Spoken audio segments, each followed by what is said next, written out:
Hey, Rafael Cortez here, back with the Entrepreneur Mindset series.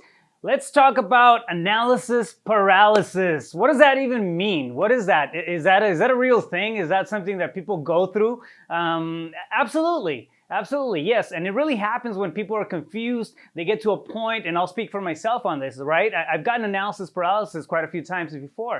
But you get to a point where you're confused, you're not exactly sure of where to go. A lot of the times it can be confusion. Sometimes it can be fear of jumping into new things and stuff that you're just not used to, right? But analysis paralysis, it's a real thing. It's a real problem in every entrepreneur's mind. So how do you get over it? How do you get over the point or the barrier that happens really when you just feel like you can't take action? You know there's stuff that has to be done. You know that you need to get through this little threshold or this barrier, this obstacle, in order to get to the thing that you want to reach, right? To actually get to that result that you want to get to and make it tangible.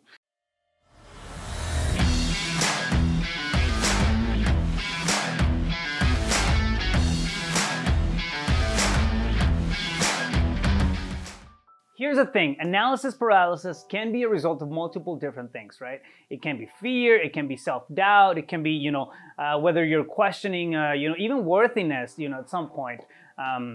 Lack of direction, lack of clarity. The point is that there's something there that's just holding you back. Number one, you're gonna prioritize. You're gonna take a look at the positives and the negatives of whether or not you take the action that you're being held back about, okay? So what are the positive things? What are the good things that are gonna happen as far as results, as far as your life changing, and what are the negatives? What's the worst outcome if you don't take those actions? Are you gonna be sitting in the same spot five years from now? Is that a bad thing? Is that a good thing? Is that a I don't care thing? And be real with yourself, right? But really define your priorities, and that comes in with looking at the positives and the negatives. Number one, right? Number two, after you have figured out the positives and the negatives, you're gonna set up some goals, all right? If this is a positive action and something that you really feel like you need to overcome because it is gonna matter 5 years from now, then you have to clarify it enough to the point where you have goals set up.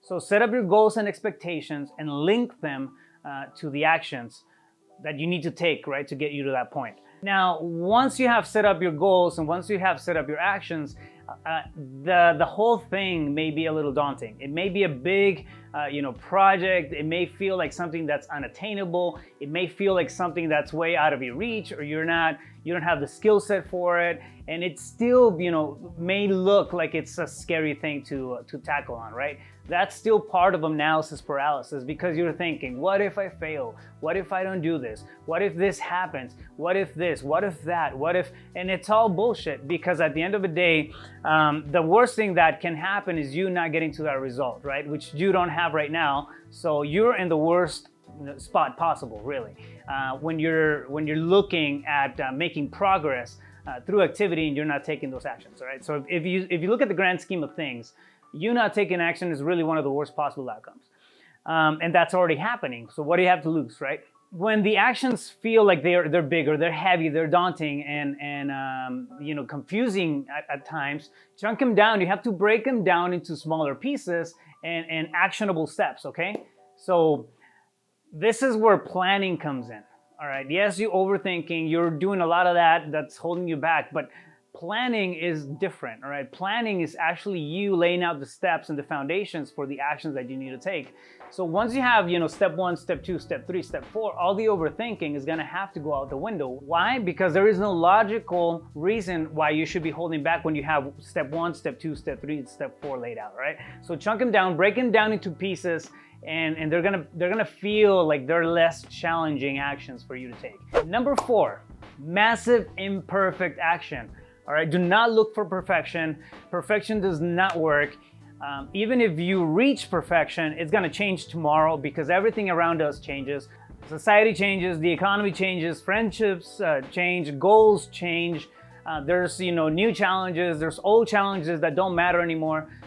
Massive imperfect action is really what's going to get you there. Do not procrastinate on that. Do not push that away. Massive imperfect action. Once you've figured out the actions that you need to take to get to those goals, I mean, really own it. You know, extreme ownership of that stuff matters, right? So take extreme ownership of that stuff and actually start taking those actions. Start implementing in an imperfect way. Imperfect massive action is okay. It's actually what we're looking for, because what happens is that you start fine-tuning as you start working through those actions, and you end up with good results, right? But that's never going to happen unless you take massive imperfect action. So imperfect action, wrap your head around the idea of imperfect action, and start taking those steps towards that goal. At the end of the day, it's something that can kill your career as an entrepreneur. Right? Analysis paralysis is a very real thing, and it's not to be taken lightly. Okay, if you dwell in it, if you sit in it,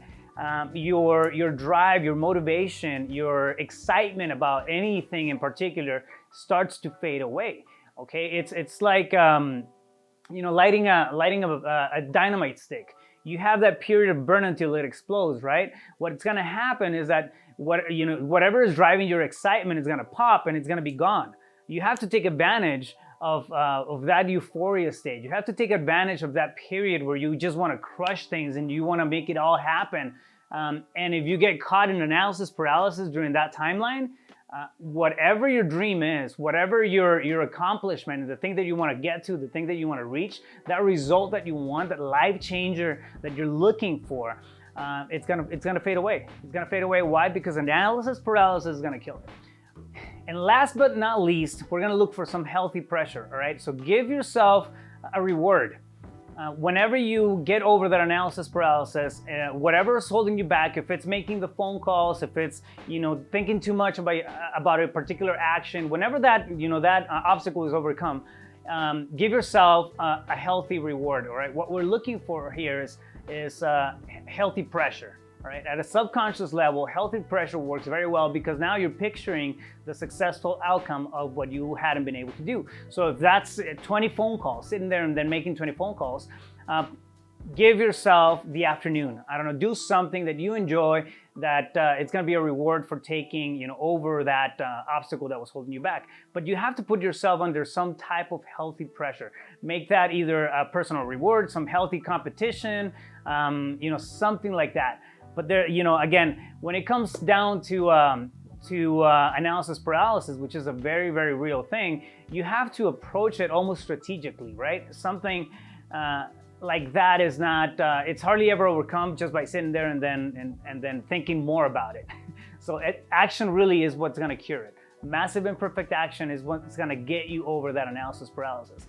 So here we go. Analysis paralysis, it is a very real thing. However, there's steps and there's things that you can actually implement to get over it, okay? You have to take almost a methodical approach, and this is not one of those things that you're gonna fix by thinking more about it. You have to take some massive imperfect action. You have to give yourself a reward. You have to have a clear direction of the actions that you need to take and what goals those actions are attached to in order to have a result, right? If you don't have that clarity in place, analysis paralysis is going to be a real thing. Why? Because you simply don't know where you're headed.